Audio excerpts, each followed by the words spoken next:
amigos televidentes, yo soy María Mónica Castañeda y el día de hoy venimos a hablarles de algunos principios generales del derecho, pero antes voy a presentarles a mis invitados especiales el día de hoy en su programa Hablemos Claro, y son los abogados panelistas Hugues Rafael Oñate y el doctor Jorge Eliezer Delgado, egresado de la Universidad Popular del Cesar. Pero antes de ahondar en los principios generales del derecho, quisiéramos hablar un poco de los conceptos de pueblo, de nación, de Estado y de república. ¿Qué se entiende por pueblo? Bueno, el concepto de pueblo desde el derecho constitucional y en ciencias políticas hace referencia a la población como tal dentro de una relación o un vínculo entre gobernantes y gobernados. Es decir, podemos decir que estamos prácticamente hablando de un elemento del Estado como tal. O sea que todos aquellos que constituyen al pueblo se puede decir que están calificados como ciudadanos. Sí, así es, porque en realidad la ciudadanía es una calidad como tal que adquiere toda persona dentro de un Estado. Podemos decir entonces que el pueblo es el sujeto de la soberanía nacional entendida como la soberanía popular. Un pueblo es aquel grupo social que ha desarrollado unos vínculos de agregación colectiva entre sus miembros, como resultado de su conciencia de identidad política común y de la actuación orientada a traducir una entidad estatal propia e independiente. Ahora bien, ¿qué es una nación? Bueno, el término nación se refiere ante todo al elemento humano, es decir, el concepto nación implica una serie de factores que se han venido desarrollando desde la historia misma, de la evolución de los pueblos, y también están estos pueblos dentro de un vínculo jurídico, es decir, ¿qué diferencia como tal a las naciones? Que una nación tiene unos elementos históricos, culturales, ¿ya?, que han compartido como tal y les ha, digamos, de una manera creado una identidad. Es bueno tener en cuenta que no debe vincularse esta nación a un territorio determinado, porque hay muchas naciones que no tienen territorio como tal. Si bien los elementos de la nación, es el pueblo, es la cultura, es aquella organización político-administrativa, en sí no podemos hablar de un cuarto elemento como es el territorio, ya que hay naciones que no cortan con este tipo de territorio. Sí, evidentemente, porque es que el concepto de nación es una especie de sociedad humana y se caracteriza por esa evolución que ha tenido en el desarrollo histórico. Ellos han compartido, como ha dicho el compañero Jorge, han compartido su historia, sus costumbres, su cultura, muchas veces han compartido religión, han compartido incluso un mismo idioma, ¿ya? Entonces la nación como tal genera una identidad. Entonces sería que bajo la óptica de la sociología, la nación es esa agrupación humana basada en costumbres, en lingüística, en pautas morales, en cultura y en costumbres. Tal cual. Y eso implica que no hay que limitar tampoco, además de lo del territorio, la nación no hay que limitarla tampoco a que sea una determinada raza como tal, ¿ya? Porque muchas veces se ha construido una nación con diferentes razas. Por lo menos tenemos que Colombia es una nación de naciones, es decir, existen muchas naciones dentro de nuestro territorio, ¿ya? Y hay una diversidad cultural, como tal. O sea que, digamos que estos grupos étnicos que están radicados acá en nuestro país, se puede llamar nación a los arhuacos, a estos indígenas que hacen parte de estas etnias.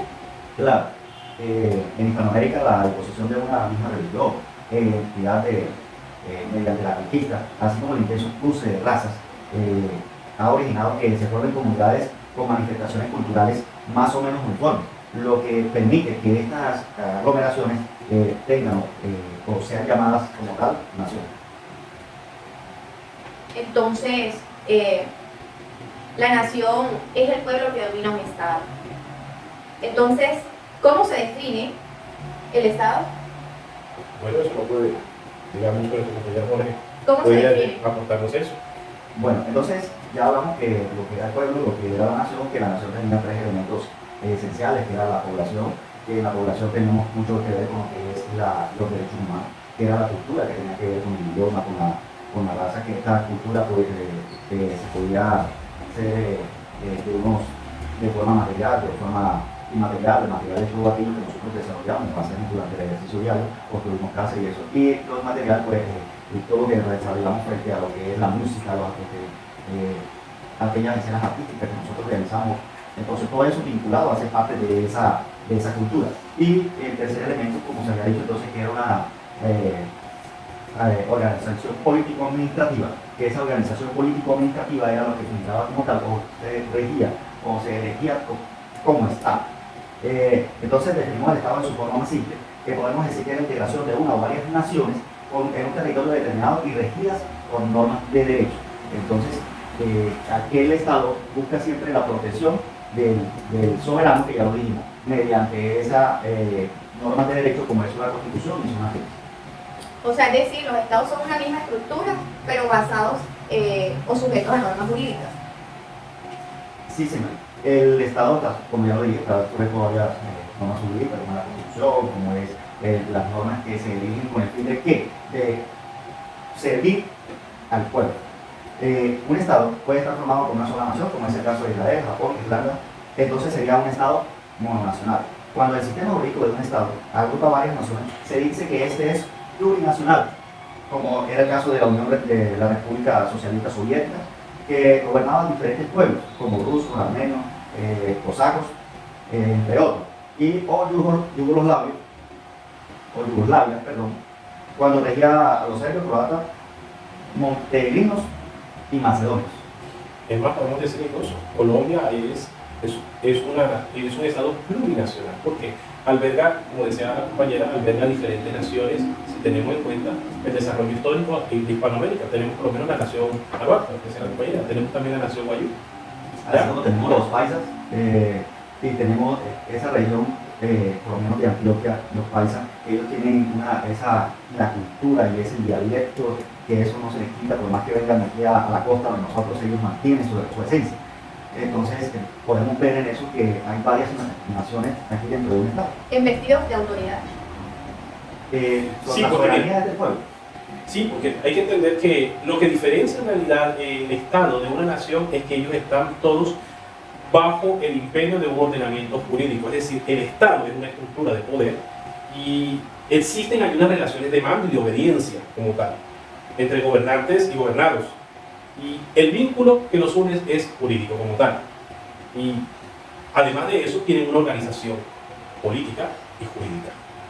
En un sentido amplio, que es el sentido que se entiende el Estado desde el derecho, desde las ciencias políticas, es un territorio determinado como tal y que está sometido a una autoridad, y esta autoridad se ejerce a través de unos órganos concretos definidos por el constituyente, y que tiene una soberanía que también es reconocida por otros estados. ¿Ya? Ok. Espero que todos nuestros televidentes estén gozando el programa de hoy en Hablemos Claro. Y volvemos ahorita después de un corte de comerciales.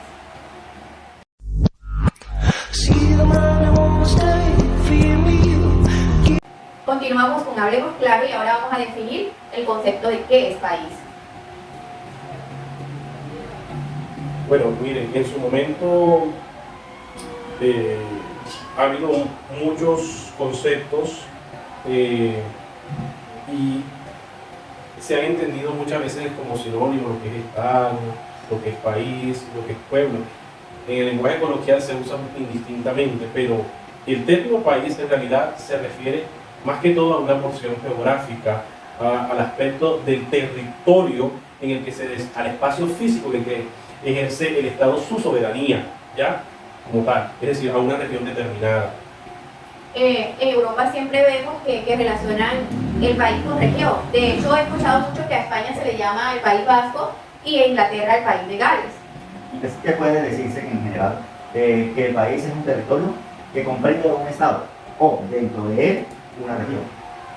Efectivamente, tienen también, como el caso de Estados Unidos, existen diferentes regiones y se puede entender también como países. Y son de hecho, son estados, son países que están bajo un modelo jurídico y político como son los estados federales.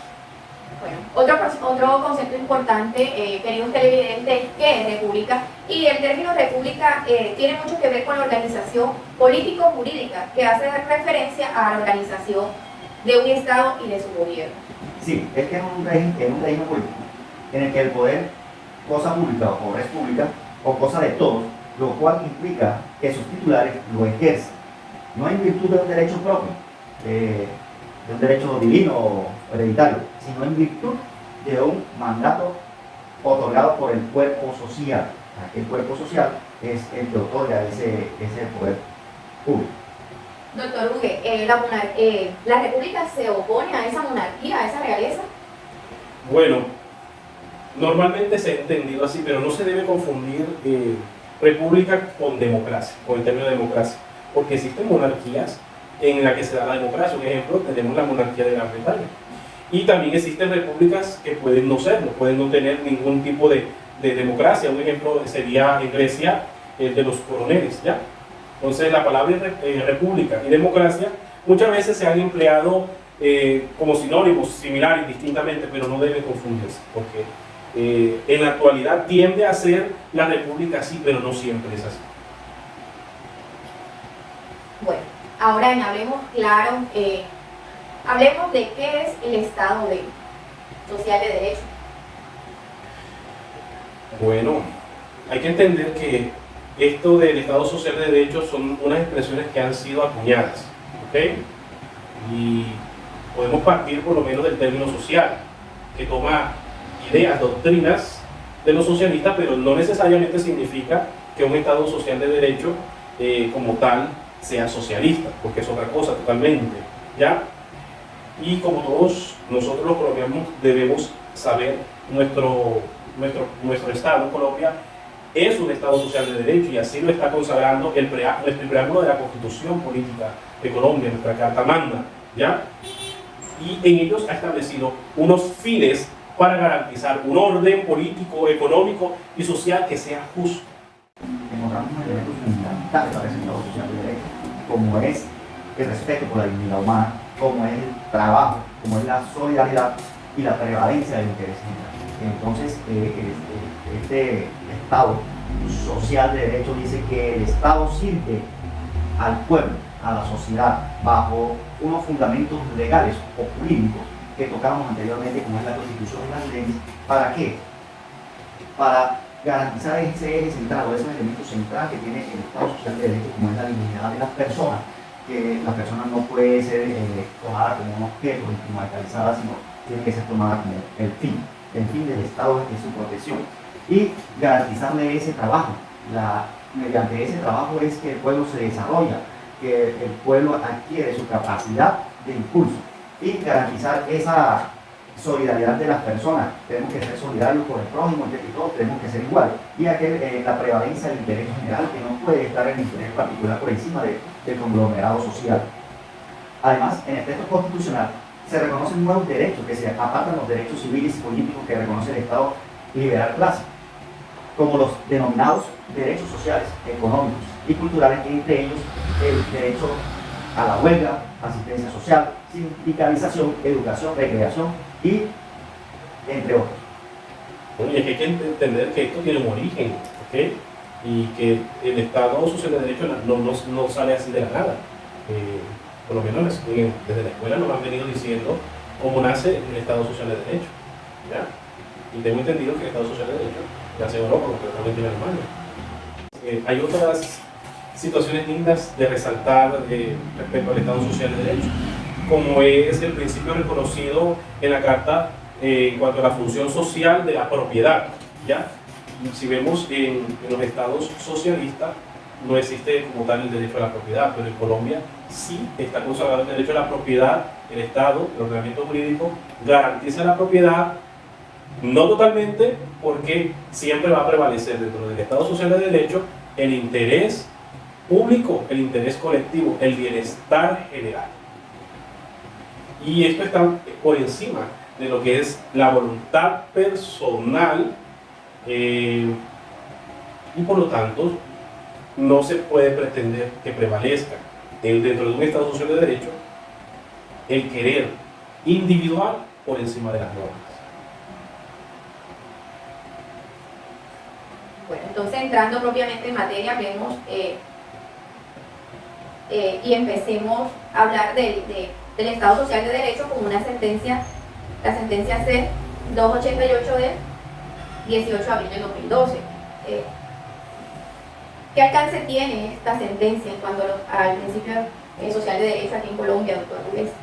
Bueno, el alcance que tiene el Estado Social de Derecho, el amparo que regula en su definición de Estado constitucional colombiano en el artículo 1 de la Constitución Política, basa estos principios que son esenciales en lo que es primeramente la dignidad humana, el trabajo, la solidaridad y la igualdad. Y hay que entender primeramente que la dignidad humana es un principio como tal que se basa simplemente en la naturaleza, en el ser persona como tal, en el ser humano, que no requiere ninguna condición, no requiere ninguna o reconocimiento externo, sino simplemente por la condición de ser humano.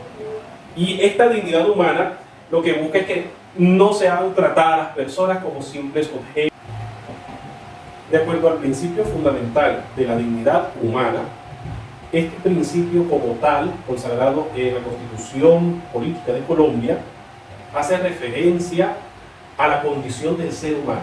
La dignidad no debe ser reconocida como un derecho externo, sino que es un derecho que nace inherente del ser humano, lo cual permite primeramente que no sea instrumentalizado, es decir, que se tenga al ser humano como un objeto, como una cosa, sino que se le valore y se le garantice realmente el derecho a la vida, y este no solamente entendido como el que se le va a preservar de forma que no se le vaya a aniquilar, que no vaya a perder la vida, sino que la vida misma se desarrolle en todos los aspectos, en todas las dimensiones, dentro de unas condiciones adecuadas, deseables, de bienestar.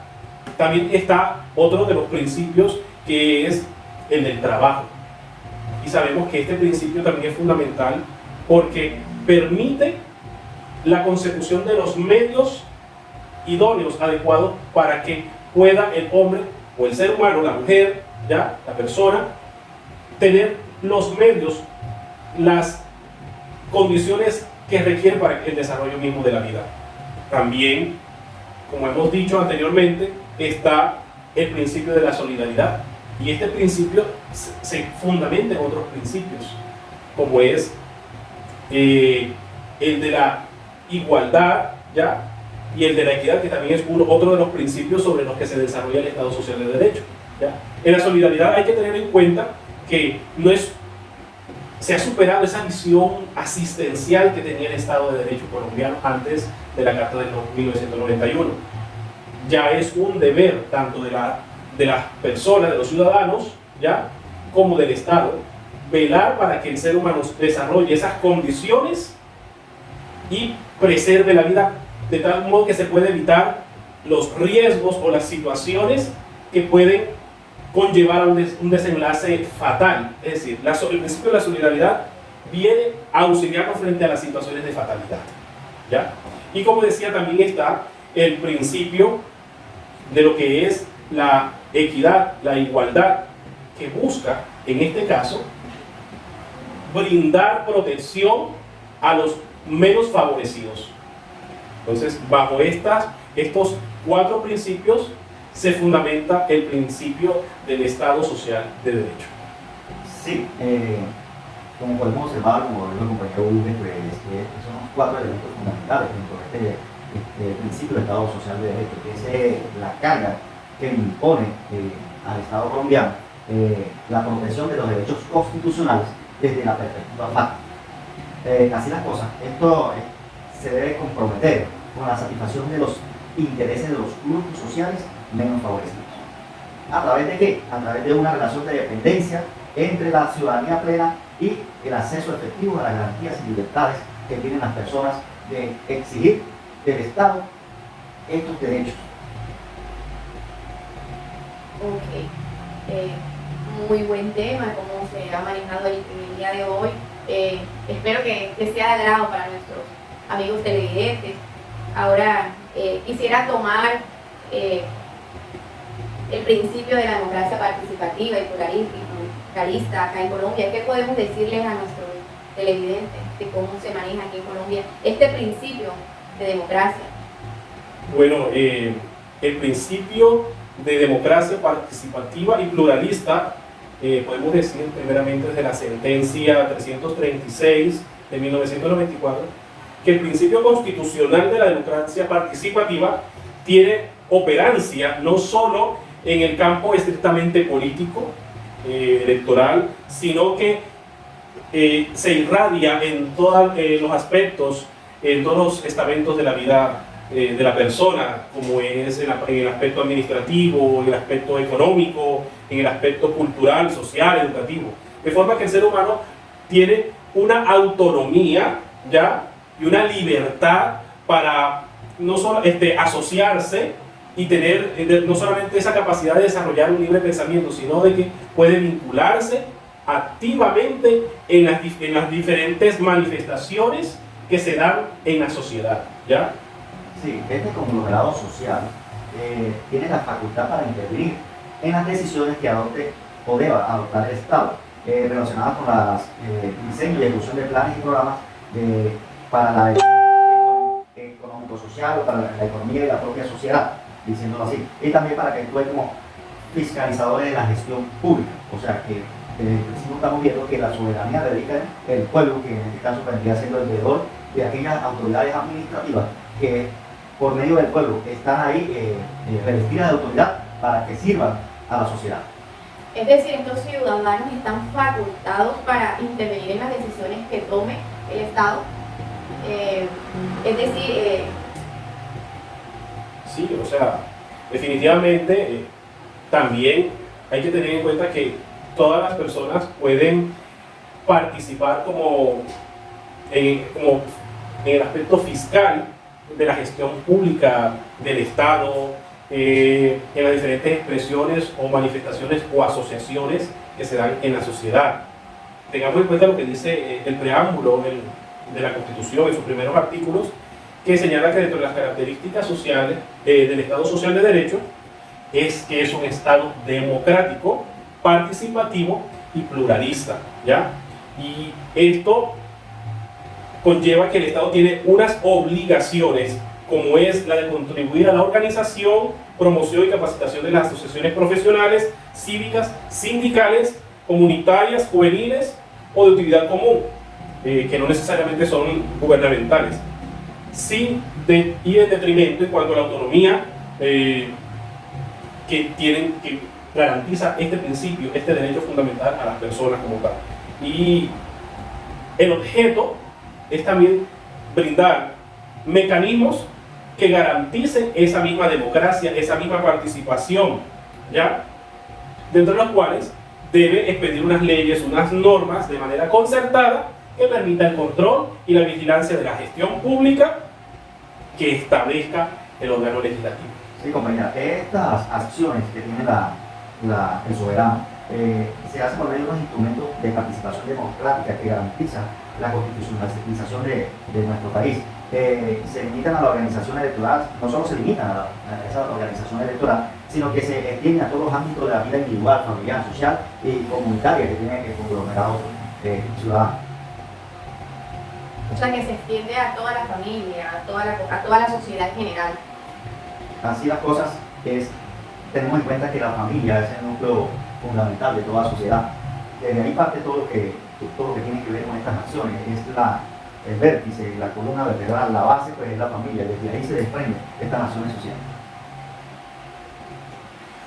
Bueno, la verdad que estos principios son una maravilla visto desde la Constitución, desde la Carta Magna, Colombia es un país maravilloso al gozar de este ordenamiento jurídico que da muchas garantías, y esperemos que no se queden solamente desde el aspecto formal, sino que sea una realidad que se venga construyendo, implementando, de tal forma que es necesario que la misma sociedad lo asimile, lo arraigue y lo viva, lo ponga en práctica, que de verdad no sea indiferente frente al llamado que el constituyente le ha dado al soberano, al pueblo, ¿ya? Esas facultades que posee, ese poder que posee, como es la de manifestar su voluntad. Sí, es que la materialización de estos derechos impone una carga a ese poder que está mencionando Hugo. Ya sabemos que el poder tiene es subdividido, tiene una rama. Tenemos el poder nacional en cabeza del presidente de la República, el poder departamental en cabeza del gobernador y la asamblea, y el poder municipal en cabeza del presidente y el consejo. Entonces, de ahí es la materialización, obliga, tiene una carga de obligación de estas entidades territoriales descentralizadas con el conglomerado social, para que llegue a todos los rincones de Colombia. O sea que aquí el poder solamente no radica en el Estado, en el gobierno, sino que el poder también se le atribuye al pueblo. El pueblo cuando es hace uso de su derecho a la democracia. Claro, es que el pueblo es el soberano, el pueblo es el soberano, es el soberano, y es las instituciones y los organismos y todas aquellas autoridades que están para servir al pueblo. Pero muchas veces se nos ha olvidado y nosotros somos los que creemos que tenemos que servirle a estas autoridades cuando ellas están instituidas para organizar nuestro país y para servir y para garantizar estos derechos constitucionales. Ahora bien, hablemos un poco sobre la democracia, este principio de democracia participativa, participativo y pluralista. Con todas estas premisas que ya hemos abordado, hemos desarrollado durante este programa, sabemos que Colombia, por naturaleza, es un Estado participativo y pluralista. Así lo ha definido la Carta Magna, porque también hace parte de esa naturaleza del Estado Social de Derechos. Esto está muy ligado con el principio del Estado Social de Derechos, tanto el principio de democracia como el principio social, de Estado Social. Y es participativo, es pluralista, porque hay oportunidad en igual condiciones ya para todos los miembros de la sociedad, ¿ya? Con sus intereses, sus marcos ideológicos, en cuanto a manifestar la voluntad que en el momento en que el gobierno desarrolla sus tareas y sus funciones, pero también ofrece la participación a diferentes pluralidades, a una diversidad de pensamiento, incluso protege a minorías, a aquellos que piensan de manera disidente, ¿ya? O disente, perdón, que sería la expresión más adecuada, y como tal garantizan unos derechos que son fundamentales para la misma construcción del Estado. Estos derechos políticos que gozamos todos los ciudadanos están consagrados en el artículo 40 de la Constitución y nos permiten a nosotros gozar ese derecho de elegir y ser elegidos.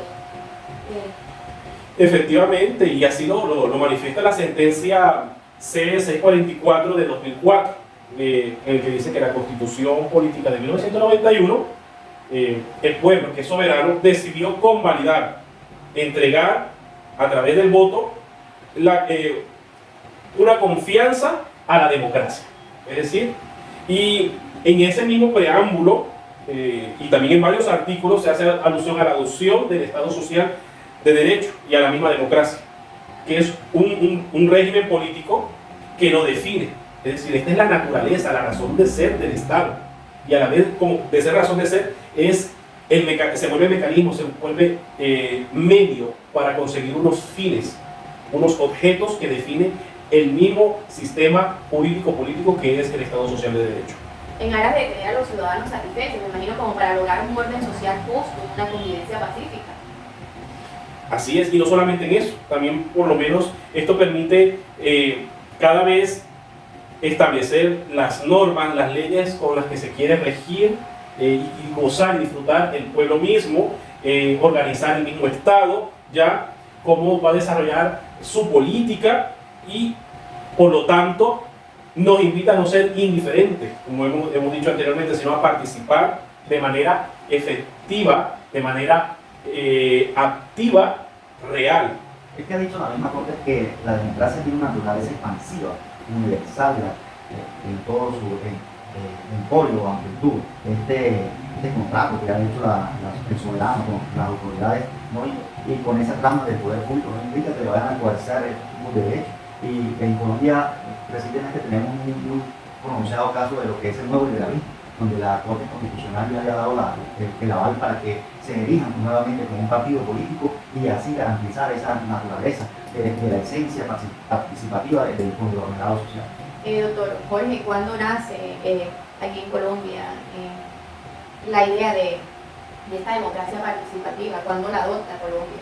Bueno, él la adopta mediante la Constitución de 1991. A partir de ahí empezamos a dialogar sobre este Estado social de derecho, un Estado participativo, pluralista, donde ya deja de ser las autoridades administrativas las dueñas y señoras del poder absoluto y pasa a manos del pueblo sobre esa soberanía absoluta que tiene el pueblo con el soberano, de ese derecho de elegir y ser elegido libremente, y es él quien tiene la capacidad de escoger sus representantes. Fulano de tal, quiero que sea mi representante, o yo también tengo esa facultad de decir, yo soy el que quiero representarlo a ustedes, entonces ahora yo he votado por ustedes, ahora ustedes voten por esas acciones que tenemos populares, pues ahora es que ejerzan aquí mismo. Ese derecho que tenemos nosotros también de postularnos. Exactamente, ese principio de que debo ser tratado por igual. Entonces yo te trato a ti como mi representante, pero en X momento yo también quiero que tú me trates como mi representante y quiero que también esa solidaridad que yo tuve hacia ti, tú la tengas ahora también. Sí, tal cual, eso ahí se desarrolla lo que es ese derecho fundamental de elegir y de ser elegido. Y es mediante mecanismos de participación democrática, y estos mecanismos de participación democrática, entre esos tenemos el voto. Para este caso en específico, sí es el voto, que es para elegir y ser elegido. Y también tenemos otras acciones populares que podemos desarrollar en diferentes eventos. Cuando estamos hablando de que tenemos que ser veedores de esas autoridades para ver si estaban actuando bien o no, pues entonces también tenemos estas acciones populares para nosotros poner nuestro punto de vista en estas autoridades públicas. Bueno, recordemos que el voto, además de ser un mecanismo, también es un derecho y es un deber para todos los ciudadanos ejercerlo como tal, y sin quitar aquel aspecto de que es un derecho subjetivo, que la persona como tal está en la libertad de ejercerlo, ¿ya? Pero no solamente existe el voto, también tenemos por lo menos la iniciativa popular, que es cuando el Estado, a través, Bueno, sí, vamos a retomar un poco. el voto. Pues, además de ser un derecho, también es un deber ciudadano. Puede decir ahí que es, ¿cómo es que se llama? Y es, no es, ¿cómo es que se llama? Es un derecho subjetivo, es decir, la persona no puede no puede dejarse coaccionar. Coactiva. Ajá. Es un derecho también volutivo, de voluntad de la persona si lo hace. Ajá. Bueno, también cabe recordar que el voto es, además de ser un mecanismo de elección, también es un derecho y es un deber para todos los ciudadanos.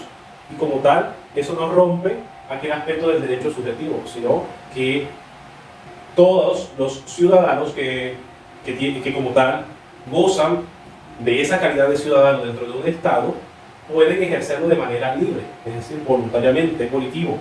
Y bueno, no solamente tenemos el voto, también está por lo menos la iniciativa popular. La Constitución, a través de la iniciativa popular, ha otorgado unas facultades en el que reconoce a un grupo de ciudadanos el que puedan presentar proyectos de leyes, acuerdos, ordenanzas o una reforma constitucional para que se decida a través de este mecanismo y las corporaciones públicas puedan establecer o iniciar otros mecanismos como son el referendo o el plebiscito, ¿ya? O la consulta popular. Sí, efectivamente. Pero hay que tener en cuenta algo de la consulta popular. En la consulta popular se solicita a la ciudadanía que se pronuncie sobre un aspecto específico, y ya sea de orden regional o nacional o local, ¿ya? Entonces, en la consulta como tal, es otro de los mecanismos de participación que otorga nuestro sistema, nuestro ordenamiento jurídico. Sí, dentro de estos mecanismos de participación también tenemos el referéndum. tomado como aquel mecanismo en el cual el pueblo aprueba o rechaza las decisiones normativas autorizadas. Tenemos en cuenta que el derecho se hizo para resolver conflictos entre los ciudadanos, pero dentro de esa forma de resolver conflictos, cuando se crea una norma, esta norma debe ser a beneficio del pueblo y no en contra del pueblo, del soberano. Cuando pasa de que una norma de esta va en contra de ese beneficio del soberano o en contra de la Constitución, pues se puede llamar a un referendo para así revocar este proyecto de ley o esta ley que fue formulada y que va en contra de lo natural, como decimos en el árbol popular, va en contra de lo natural. Lo natural es que sea sano, que sea viable para el mismo pueblo, pero cuando esto va en contravía del pueblo, entonces existe este mecanismo de participación que llamamos referendo. Se invoca entonces el referendo cuando ciertas normas que ya están contempladas o están establecidas en la Constitución no cumplen o no satisfacen lo requerido por los ciudadanos. Cuando estas normas van en contravía de la Constitución, cuando estas normas no van en el mismo camino, en el mismo sendero constitucional, porque todas las normas tienen como madre base la Constitución política. Las normas no pueden ir en contra de la Constitución. Entonces, al momento en que van en contra de la Constitución, hay un choque de tren y la primacía es de la Constitución. La Constitución es norma de normas y de ahí es la base fundamental donde todas las otras normas deben de salir para resolver los conflictos de los ciudadanos, pero que no perjudiquen al pueblo. Bueno, y es que hay que entender que el referendo tiene una cualidad muy peculiar, y es que es un mecanismo que se utiliza para normas que ya están elaboradas, ya en el que se consulta la voluntad del pueblo en cuanto a su acogida o su derogación. Cosa muy diferente como es el mecanismo del plebiscito, en el que en realidad se busca que se pronuncie el pueblo sobre una decisión en cuanto a la vida, a las funciones del Estado o de la sociedad, y no requiere necesariamente que ya, o sea, en este caso no debe existir una norma, porque si existe una norma se utilizaría el mecanismo del referendo. En el plebiscito propiamente se busca la decisión frente a una posición como tal que manifiesta el Estado, la sociedad, ya sea para aprobarla o para rechazarla también, ¿ya? Y bueno, también existe entre otros el cabildo abierto, que es un mecanismo que hace referencia a la congregación del pueblo para que éste pueda discutir libremente aquellos temas que son de su interés, ¿ya? O de su necesidad. Interesante, porque nosotros íbamos al consejo y escuchábamos de que la sesión del consejo, pero no sabíamos con exactitud el nombre de esa sesión de cómo del se consejo, sesionaba el que se consejo. llamaba cabildo abierto, donde los ciudadanos deben ir allá y participar o escuchar a sus representantes en cuanto a ese beneficio, a ese fin, la razón de ser de toda autoridad de ese pueblo. Entonces, ¿qué están haciendo? ¿Qué están haciendo estos representantes allá frente al pueblo? Entonces, el pueblo, por eso lo denominamos cabildo abierto. Para que los cabildantes expongan sus motivos delante del pueblo. O sea, los intereses del pueblo. Los intereses del pueblo, los beneficios del pueblo. Y dentro de ello también tenemos la revocatoria del mandato, que es la posibilidad que tiene el pueblo de terminar el mandato de aquella persona que revistió de autoridad para que lo represente. Teniendo en cuenta que dentro de esta revocatoria del mandato no es constitucionalmente nuestro presidente para gobernadores y alcaldes. Entonces, frente a estas acciones que están tomando nuestros gobernantes, aquellas personas que mediante el voto elegimos para que nos representaran, entonces cuando vemos que no están cumpliendo con su plan de gobierno, que no están cumpliendo con lo que verdaderamente le prometió al pueblo durante esa campaña, podemos accionar este mecanismo para que esta persona sea cambiada, se revoque ese mandato. Ok, nosotros vamos a hacer una pausa de...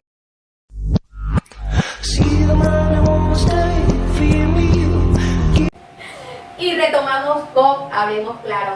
En cuanto al principio de soberanía popular, ¿qué podemos decir? Bueno, el término de soberanía popular en realidad ha sido acuñado frente a soberanía nacional, porque este último se entendía de manera restrictiva como la soberanía que reside en la nación, mientras que el término soberanía popular hace referencia a que este poder, esta soberanía, nace de unos derechos y unas garantías constitucionales, y que define que este poder recae sobre el pueblo. Sí, tenemos una característica principal de la soberanía popular, como comentaba el doctor Hugo. Entonces, para que esta soberanía recaiga sobre el pueblo es necesario la existencia de una serie de condiciones, las cuales es que todo el poder público procede de la ciudadanía, del soberano, representado en unas figuras estatales democráticamente escogidas, como ya lo hemos dicho, por medio del voto, por unos representantes, unas personas de conglomerados, para que estén allá y nos representen a nosotros, representen nuestra voluntad. Que su existencia debe referenciarse por medio de un documento oficial, como es una constitución o una declaración de derechos. En nuestro caso tenemos la Constitución Política de Colombia de 1991, que es nuestra Carta Magna. Si el pueblo considera que su gobierno no define correctamente sus intereses, tiene la potestad de disolverlo y sustituirlo, lo que hemos hablado anteriormente con esta revocatoria de mandato. El pueblo es el que tiene el poder para ejercer la soberanía y no los representantes como tal. Debe existir una separación e independencia de cada poder existente en el país, es decir, una división de poderes. Entonces aquí hablamos sobre esa división de poderes o contrapeso de poderes que hablaba el barón de Montesquieu en su teoría de la división de contrapeso. Entonces el poder público es uno solo, pero tiene unas ramas, se divide en 3 ramas. Entonces, aparte de las 3 ramas, también tiene unos organismos esenciales que hacen parte del Estado para garantizar esa repartición de poder. Entonces tenemos el poder ejecutivo, el poder legislativo y el poder judicial. Y como se ha indicado antes, debe organizar en un entorno plenamente democrático que asegure la libertad individual para la organización colectiva. Entonces, en esa participación democrática que tenemos como pueblo, como ciudadanía, de poder elegir y ser elegido y de elegir a nuestros representantes y tener en cuenta que entonces el Estado tiene que garantizar, nuestra obligación de garantizar los derechos. O sea, mira, si vemos, este principio está muy ligado al principio de democracia y de participación, ¿ya? Porque en virtud de este poder soberano que reside en el pueblo puede escoger a sus dirigentes, a sus representantes, puede escoger el modelo político que le favorezca, que sea de su predilección, y también puede, a través de sus representantes, determinar y organizar cómo va a funcionar el Estado. O sea, el soberano delega al constituyente, gracias porque goza de este principio, de esta soberanía. Es decir, que también hace parte de esa identidad, de esa naturaleza del Estado Social de Derecho. Claro, en el artículo 3 de la Constitución, de nuestra Carta Magna, consagra ese principio de soberanía popular. Efectivamente. Y bueno, podemos ver que también, por lo menos en la sentencia de 1998, la L4 4631, perdón, dice que definitivamente, citando el artículo 3 que usted mismo está comentando, dice que la Carta ha consagrado el principio de la soberanía popular en tanto que hace residir en el pueblo colombiano la titularidad del poder público y de la representación política. Y esto prevé que el pueblo puede ejercer dicho poder a través de sus representantes. ¿Ya? Entonces, todos estos principios que hemos comentado están íntimamente ligados, íntimamente relacionados, para una estrecha relación. Pero fíjense que no solamente están allí estos principios, también hay un principio que cabe también que podemos relatar, que es el principio de la protección efectiva de los derechos constitucionales, porque sin este principio la verdad quedaría simplemente en un mero formalismo los anteriores principios. O sea, debe haber una forma de hacer que esa realidad plasmada en la Carta Magna se pueda manifestar de manera visible y que el pueblo, la sociedad lo pueda experimentar, lo pueda vivir, que puedan gozar de ellos con auténticas garantías y poder acceder a ellos, que se les restituyan sus derechos fundamentales cuando vean que estos han sido vulnerados. Y para eso está este principio, que es la de la protección efectiva de esos derechos fundamentales. Entonces se puede decir que este principio de protección es el amparo a estos derechos constitucionales que están establecidos en nuestra Constitución.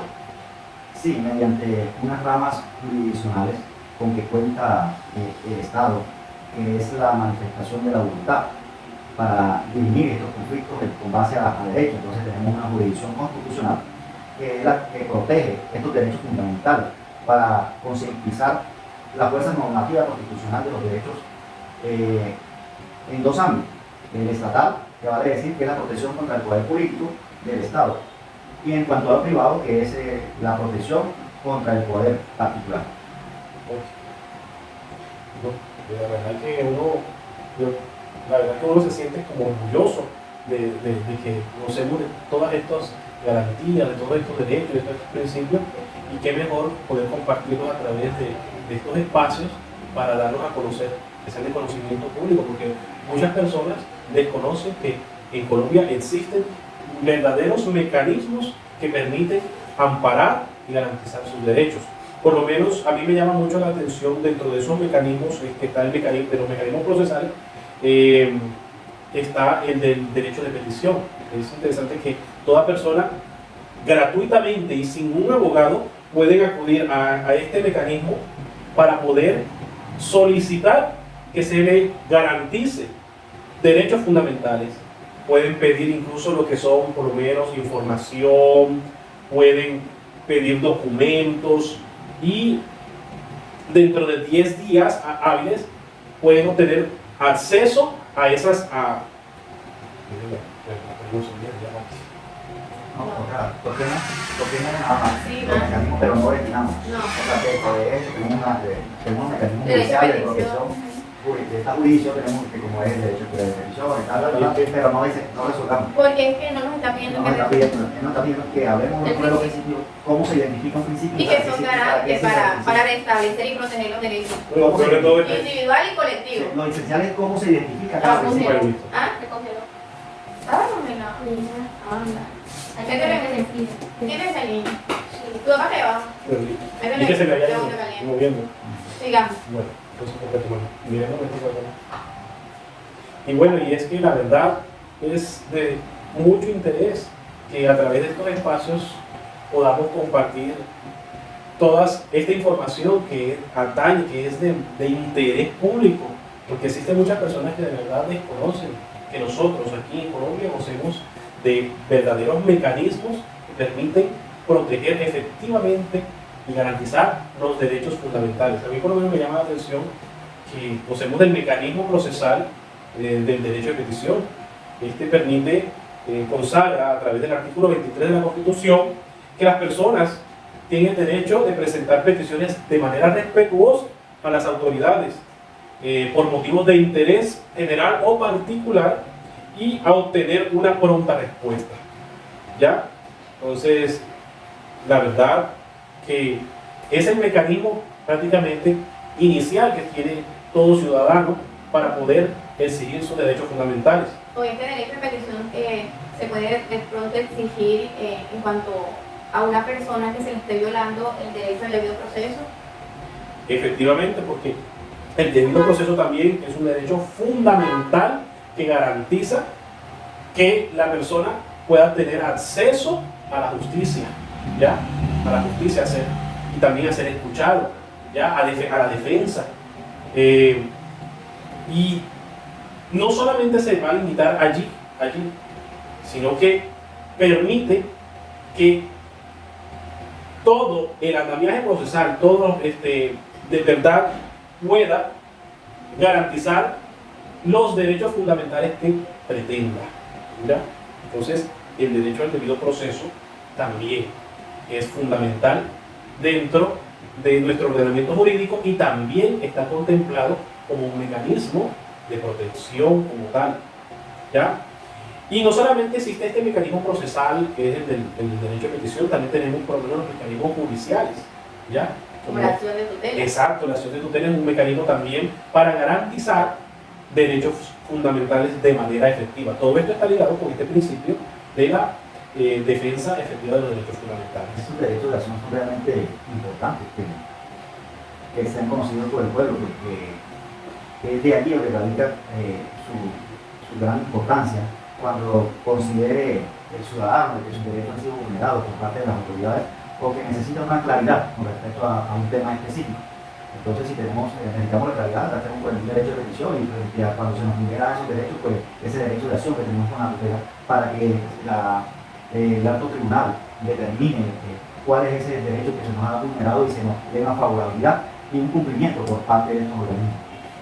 Efectivamente, miren que aquí en Colombia, y se ha dado de manera innumerable ya situaciones por lo menos en que muchos ciudadanos han interpuesto este mecanismo de tutela porque han considerado que se les ha violado el derecho a la vida cuando se les ha impedido o dejado de brindar el acceso a la salud o a ciertos tratamientos que son indispensables para que pueda garantizarse ese derecho fundamental que es el derecho a la vida.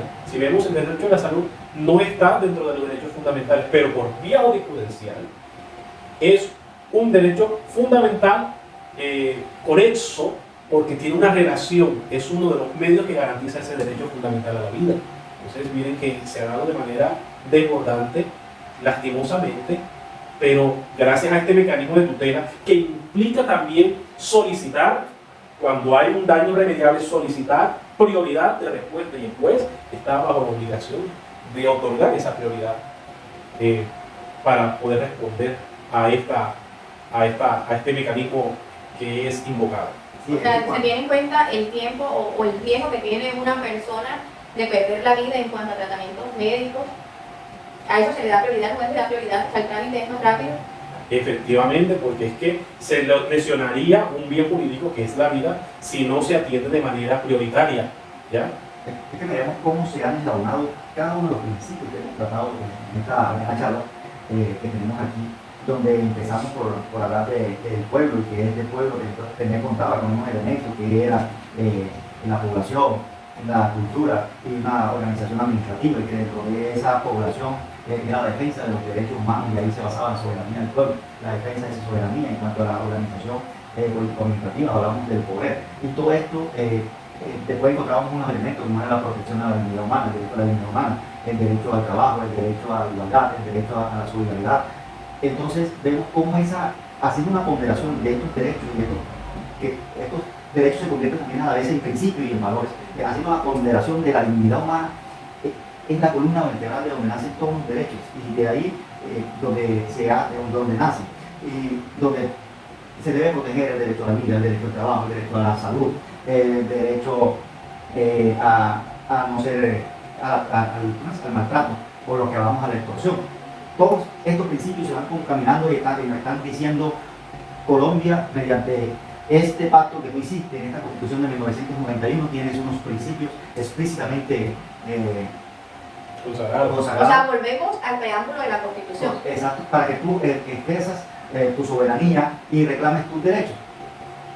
Sí, y miren que no solamente está dentro de esos mecanismos de protección judicial, no se queda solamente en la mera invocación de la restitución de esos derechos, sino que muchas veces, a pesar de eso, son desoídos. Y eso conlleva unas responsabilidades, por eso existe otro mecanismo que es la acción de cumplimiento. Este mecanismo que está consagrado en el artículo 87 de la Constitución Política y que está regulado por la Ley 393 de 1997, otorga a toda persona que pueda acudir a la autoridad judicial para solicitar el cumplimiento de la ley o de un acto administrativo, ¿ya? Y bueno, esto se da frente a una situación pasiva, es decir, de no escuchar, de no atender, de no reconocer derechos que han sido reconocidos vía judicial. Bueno, por último, pues tenemos el principio de temporalidad, es un principio muy importante. Doctor Jorge, pero hablemos, antes de terminar y finiquitar ya con los principios, hablemos de la acción popular. Sí. Y es un mecanismo también de protección de los derechos fundamentales que están contemplados en los principios generales del derecho. Sí, y no solamente esta acción popular, que es un mecanismo que otorga la facultad de reclamar derechos colectivos cuando hay intereses comunes, pero que son solamente para solicitar que se restauren o se garanticen los derechos fundamentales que han sido vulnerados, sino que cuando hay la opción de buscar un resarcimiento por daño, por perjuicio, también en la misma Constitución nos otorga otro mecanismo que es la acción de grupo. Y quizás el máximo derecho que puede expresar esa dignidad humana, ese respeto al ser humano, que no solamente es a nivel formal, intelectual, sino que se ve reflejado de manera física. Tenemos el mecanismo del habeas corpus.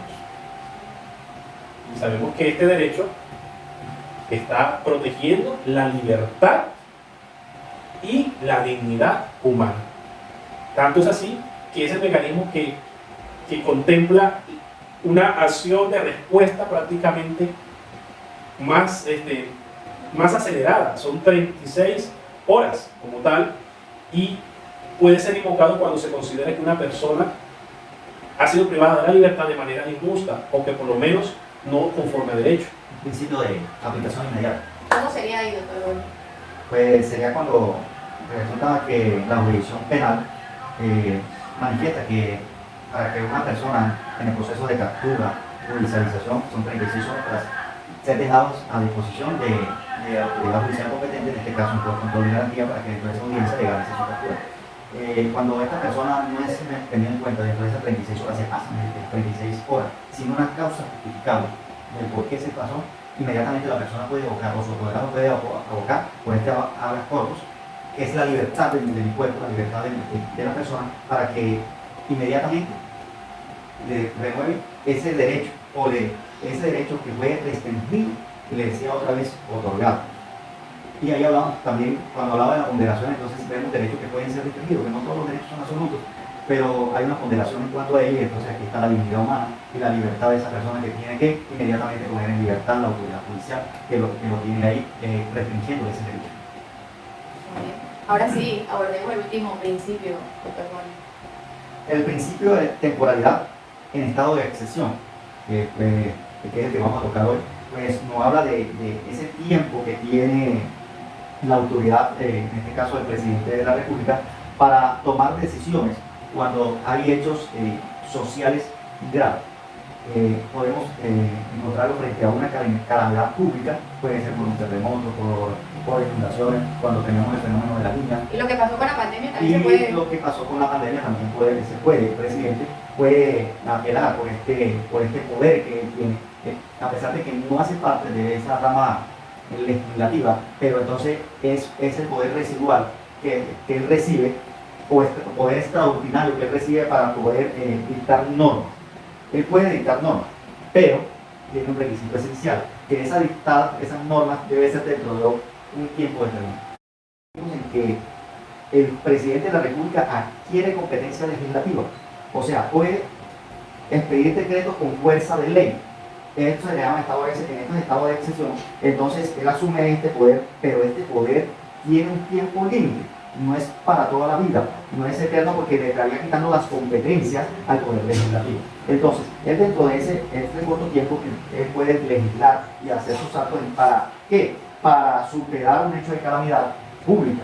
En este caso, pues tuvimos el efecto de la niña, todo lo que había afectado, las inundaciones, los conflictos de la economía, y ahora tenemos el caso de la pandemia, donde el presidente, bajo ese poder que tiene, con una firma, tiene todo su gabinete, de todos los ministros, pues puede crear normas exclusivamente para superar esa calamidad en específico, y no puede pasarse de ahí.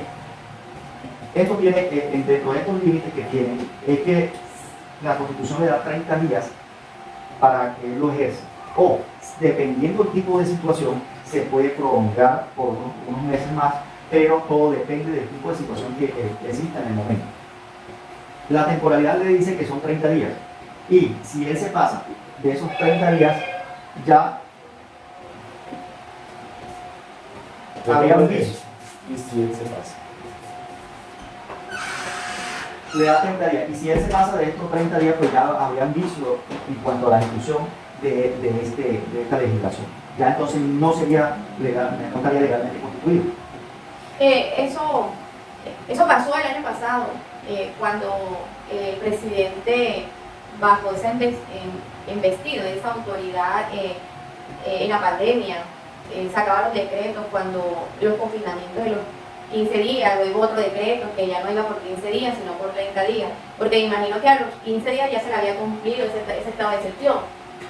Bueno, en realidad 15 días serían hábiles porque el calendario en realidad son... Pero inicialmente empezó con 15 días, ¿no? El confinamiento. Que depende de la situación. O sea, tiene hasta 30 días, constitucionalmente tiene hasta 30 días. Pero si la situación en el momento le da para 10 días, solo utiliza esos 10 días, porque es lo que se proyecta el tiempo con que si te toca prorrogar el tiempo, pero bajo una verdadera argumentación, una verdadera necesidad para hacerlo. Porque tenemos hermanos países, o países hermanos, que han creado un régimen, han decretado un estado de excepción y lo que han generado en sí es un régimen. Y en estos momentos tenemos un régimen que ha permanecido por más de 10 y 20 años en esos países hermanos. Entonces, lo hermoso de nuestra constitución política de Colombia es que le pone límite a esas autoridades, a esos representantes que nosotros tenemos allá, para que creen políticas públicas necesarias, basadas en principios y se rijan por nuestra política. Cerrar las fronteras con otros países puede llamar a un estado de excepción. No necesariamente significa que sea un estado de excepción. Puede ser una decisión tomada dentro de un estado de excepción, pero Como medida de seguridad. como medida de seguridad, pero cerrar las fronteras no necesariamente ni siquiera se puede determinar como un estado de guerra.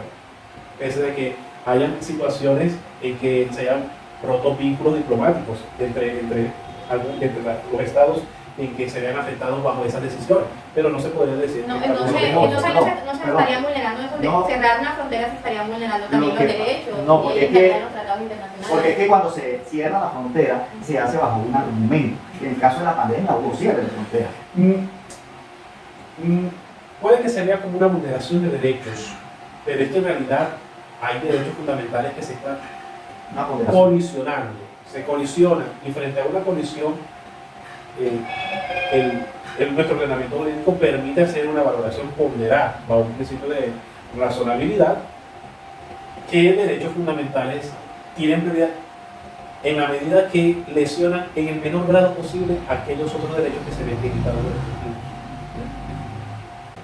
Bueno, y hemos llegado al final de nuestro programa, hablemos claro y lastimosamente se nos ha acabado el tiempo. Para mí fue grato compartir con estos dos ilustres abogados panelistas y nos vemos en la próxima edición de nuestro programa, Hablemos Claro. See the man who won't stay for you.